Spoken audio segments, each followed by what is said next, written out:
গিরিধারী কিচেনে সবাইকে স্বাগত। আজকের রেসিপি ডালপুরি। প্রথমে আন্দাজ মতন ছোলার ডাল আধা ঘন্টা ভিজিয়ে রেখেছিলাম। ওই ডালটিকে এবার মিক্সিতে দুটো কাঁচা লঙ্কার সাথে সুন্দর করে পেস্ট করে নেব।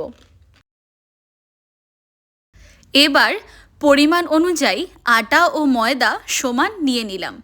দিয়ে দিলাম তাতে জোয়ান, দিয়ে দিব স্বাদ অনুযায়ী লবণ ও চিনি। এবার দিয়ে দিচ্ছি 2 চামচ তেল। আলতো হাতে এবার আমি আটাটাকে খুব সুন্দর করে মাখবো।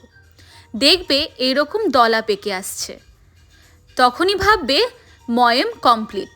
এবার আস্তে আস্তে অল্প করে জল দিয়ে সুন্দর করে একটি ডো ফর্ম করে নেবে। বেশি শক্তও হবে না আর নরমও হবে না, এরম একটি ডো ফর্ম করে নেবে। সামান্য একটু তেল দিয়ে আধা ঘন্টা রেস্ট। এবারে বেটে রাখা ডালটি কষিয়ে নেব। প্রথমে কড়া বসিয়ে তাতে সর্ষের তেল দিয়ে দিলাম ফোড়নে কালো জিরে। কালো জিরে আমার বেশ পছন্দ। তার মধ্যে দিয়ে দিলাম বেটে রাখা ডাল, 1 চামচ ভর্তি আদা লঙ্কা বাটা। আদা লঙ্কা বাটা দিলে আর কিচ্ছু প্রয়োজন হয় না, ডালের সেন্টটা নিজেই খুব ভালো লাগে। দিয়ে দিব একটু সামান্য নুন আর চিনি, দিয়ে খুব সুন্দর করে কষাবো। দেখবে আস্তে আস্তে পুরটা শক্ত হয়ে আসছে। শক্ত হয়ে এলেই আমাদের পুর রেডি। একদম জল টেনে আসবে পুরটাতে। তারপরে পুরটা নামিয়ে নেব। চলো এবার পুরিগুলো বানিয়ে নিই। হালকা ময়দা ডাস্ট করে দলাটাকে বাটির শেপে করে নেব।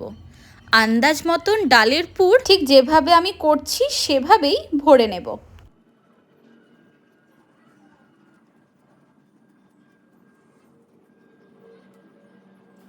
দলার মুখটা খুব সুন্দর করে চেপে দেবেন, যাতে বেলার সময় পুরগুলো বাইরে না বেরিয়ে আসে।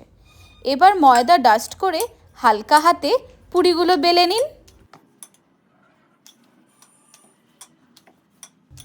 খুব বেশি পাতলাও না এবং মোটাও না।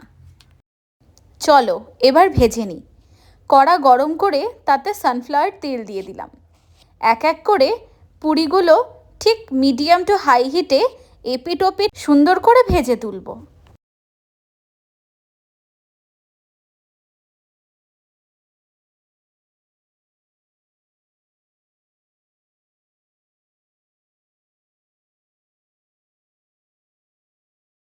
দেখো নিজে নিজেই কি সুন্দর ফুলে উঠছে।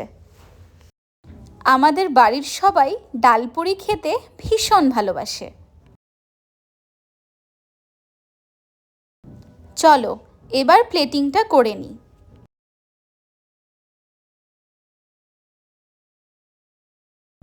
আপনারা আমার এই পদ্ধতিতে একবার বানিয়ে দেখবেন, খুব ভালো লাগবে।